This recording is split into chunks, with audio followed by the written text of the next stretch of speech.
Hey guys, welcome back to the channel. Today we're continuing on with our part 2 of AFL Draftees for 2025, who will be fantasy relevant from here on out, from 2026 onwards.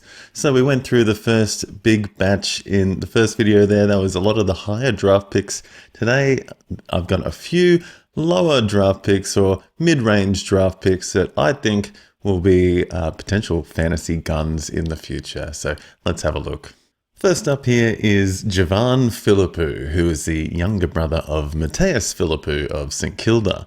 He's another midfield forward option who's very bullish, very hands-on and able to hit the goals pretty regularly from anywhere.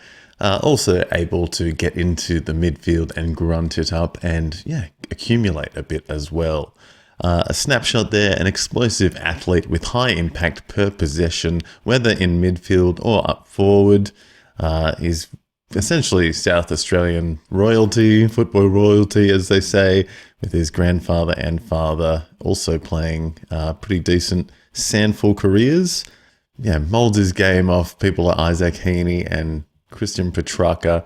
So that really tells you a lot about him, just that forward grunt, the capability to hit the scoreboard and also just beefcake it up in the middle and around the ball and the stoppage as well. So one to really have a look at coming into this year's draft, and depending where he lands there in the summary here, it says he's got a draft range of 15 to 25. So if we look at the AFL ladder, indicative draft order, 15 to 25, we add in a few of those academy and father-sons there, could drop down past Adelaide here potentially, which is a good starting option for them. They probably want a homegrown player.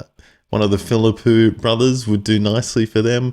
Maybe even Geelong or an earlier pick there, Greater Western Sydney. Bulldogs perhaps would be a good location for him. But maybe we see him slide at the end of the draft, maybe Essendon or Hawthorn. I don't think he'll make it to round 2 though. I just think he's got that real punch about him, that real X factor does Javan Philippou, just like his brother. And again, one really to keep an eye on in the preseason. Jacob Farrow is the number 1 Western Australian prospect coming through this year.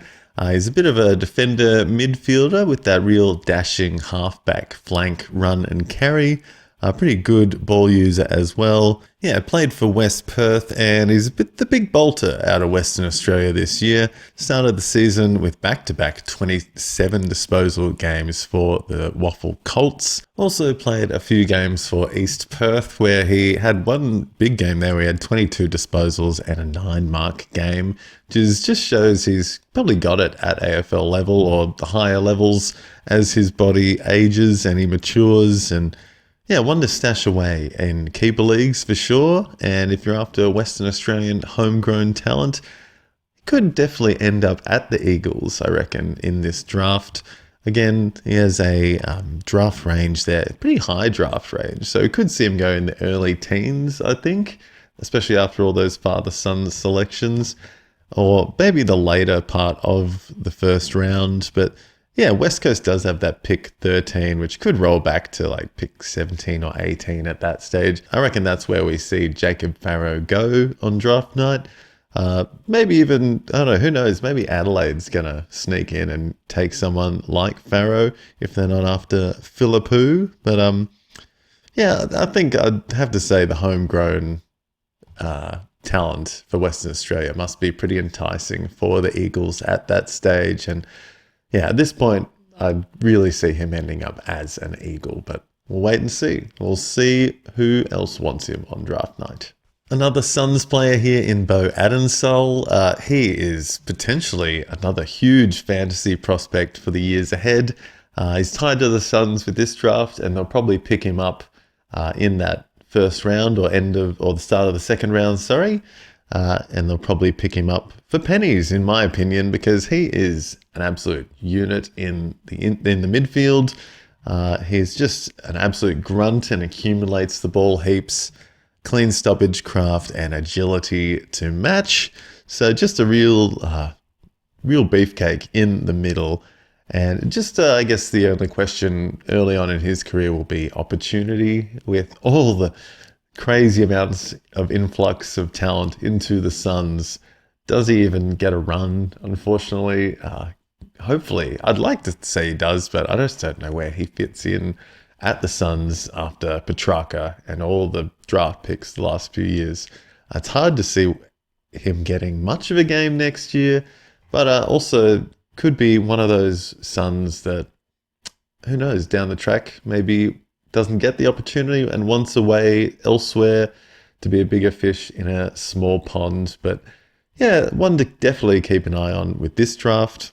Down here, you can see his Suns Academy this year, his performance in the Coates Talent League. He was averaging 129 from 3 games played there, and he got a shot with the Allies. Didn't really light the world on fire, but only played the 1 game there. So yeah, again, didn't get to see him much at the under 18 level at the championships, but at Coates Talent League and for the Suns, he has been shining light for their under 18 boys team. And yeah, just someone that accumulates, and if he gets the opportunity, could really stamp his mark on the AFL, I reckon, is Boad and Soul.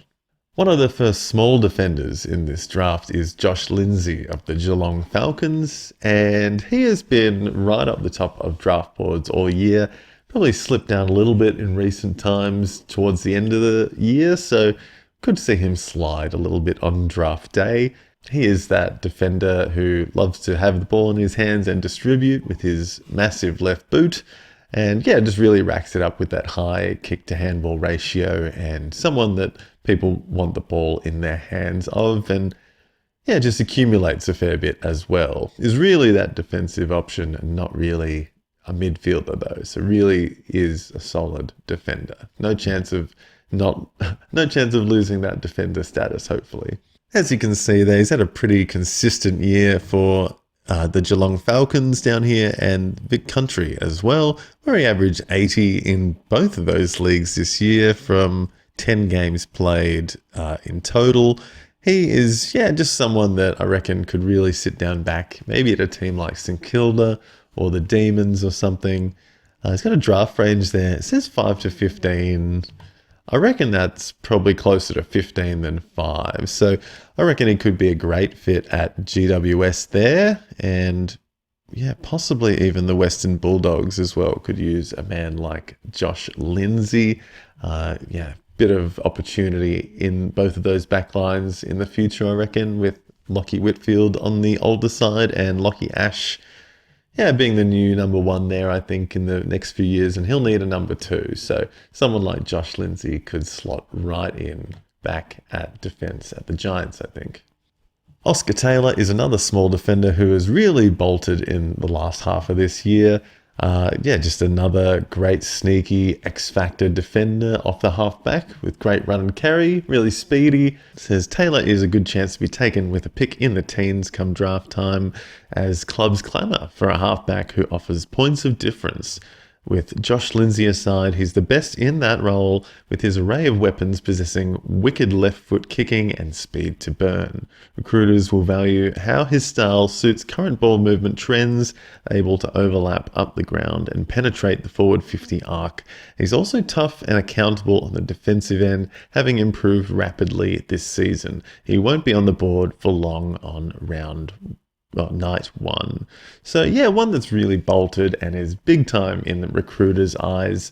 And yeah, similar to Josh Lindsay we just spoke about, one that could slot right in at the Dogs, I think, or maybe even Adelaide or somewhere around then on draft night. Could slip even all the way down, maybe to Geelong. No, I definitely think he would be a great fit at the Doggies. Like him and Lindsay, bang bang off the board at the same time on draft night, I think. Fred Rodriguez is another West Australian talent that has not quite cemented his place in the higher end of this draft. I think he'll be a lower round 2 or round 3 selection on draft night. But he's had a pretty ripping year for South Fremantle as an accumulating midfielder. Rodriguez started his career with high hopes and a strong reputation, which remains the case despite somewhat sliding down the order. He has produced consistent returns over the last 2 Colts seasons. With a glimpse of senior football already, he should be ready to hit the ground running at AFL level. Recruiters will value Rodriguez's clean, contested craft, running power, most likely as a contender in the second round of the draft. He's one who could provide immediate depth and quality to any midfield that has the attitude to take his football far. So I think he's just got that real footy IQ. He racks it up on a good or bad day, I think. A dual-footed midfielder who runs hard both ways and is a dependable leader as well. So got those big leadership qualities.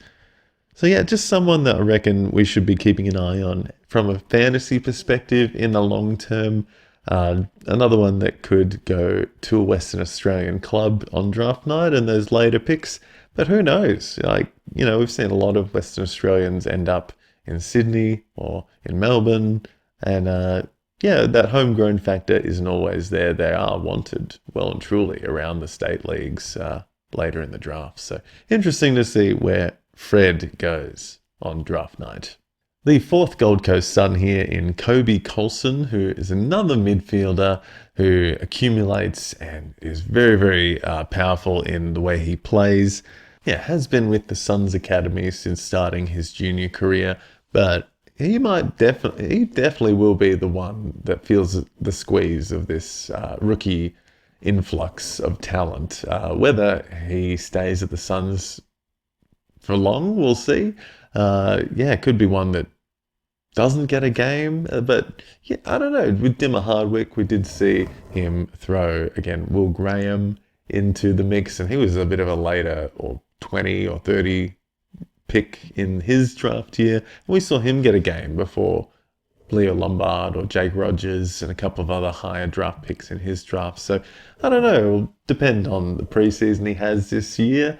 With Dimmer Hardwick, I imagine he'll end up at the Suns, but who knows? Maybe someone will pick him up earlier and force the Suns to make a decision whether will they have enough points after drafting their other 3 academy players? Will they be able to afford him at the end of the day? So that's an interesting one. So he might land somewhere else potentially.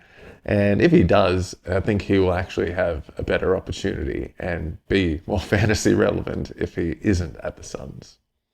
So one of my favourite ones to finish off here is Thomas Burton of Vic Metro and of the Western Jets, who is actually the captain of the Western Jets this year.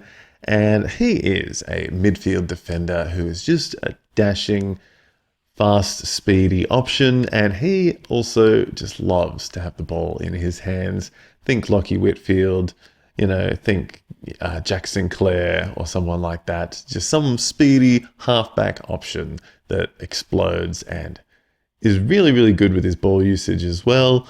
A versatile mover and consummate professional, known for his playmaking ability that causes headaches for the opposition. Western Jets captain 2025, a natural leader who continually sets up plays with his run and carry, whether it be in midfield or across half-back. He's been doing it for a while. He was in an under-9s team way back and worked his way up. He's been a leader, I think, all throughout his junior career so far. And what really got me was down here, I was looking at Dream Stats Australia or DFS, Dream Fantasy. I forgot the website. I was looking at DFS Australia and he ended up averaging 124 for the season this year in the Coates Talent League, and that was from 12 games and averaging 29 disposals plus per game. So those are just some obscene numbers from him. Obviously not one that's going to go on round 1, so it could end up anywhere in this year's draft, I reckon, and I really hope he does get picked, to be honest, because if we look down here, it says between 35... Between 35 and 50, they're expecting him to go on draft night. So that's looking at the end of the second round. But more likely the start of the third round, I'd say, on the second night of the draft. So who knows? That could be anyone at that stage, depending what the need is for the club. I reckon Melbourne is a great fit for someone like Tom Burton. Richmond could, again, find a place there very quickly as a big fish in a small pond. Will we see changes at Collingwood or Geelong or maybe ends up at West Coast? There's a whole bunch of teams, there's not really any back-to-back or double-ups there in the end of the second and start of the third. A couple, Collingwood and North Melbourne maybe. But that's just a really, really interesting one, I thought, to finish up there. Thomas Burton, one that really hasn't been talked about, but has been a bolter this year and racked it up in the Coates Talent League. Just wasn't a part of the under-18 championship or anything like... Oh, yes. Yes, he was. Sorry. He had a small... did play 4 games in the championship. Didn't really have a big say in that, I think, in the Vic Metro squad. But again, just going off that pure Western Jets, phenomenal year he had this year. 124 average for Thomas Burton in fantasy. Something you can't overlook as a coach coming into the next few years of fantasy if he gets drafted. And yeah, I could see him being a great demon or... Yeah, I reckon the Demons for Tom Burton could be a great fit. So there you have it, guys. There's a few draftees that you might not have heard about quite as much coming into this draft, but they will be, in my opinion, very fantasy relevant for the next, their whole careers, hopefully. Hopefully a couple of them do get picked at the end there. But thank you very much for watching. Please like and subscribe for more draft content and fantasy content throughout the off season, and I'll see you in the next video.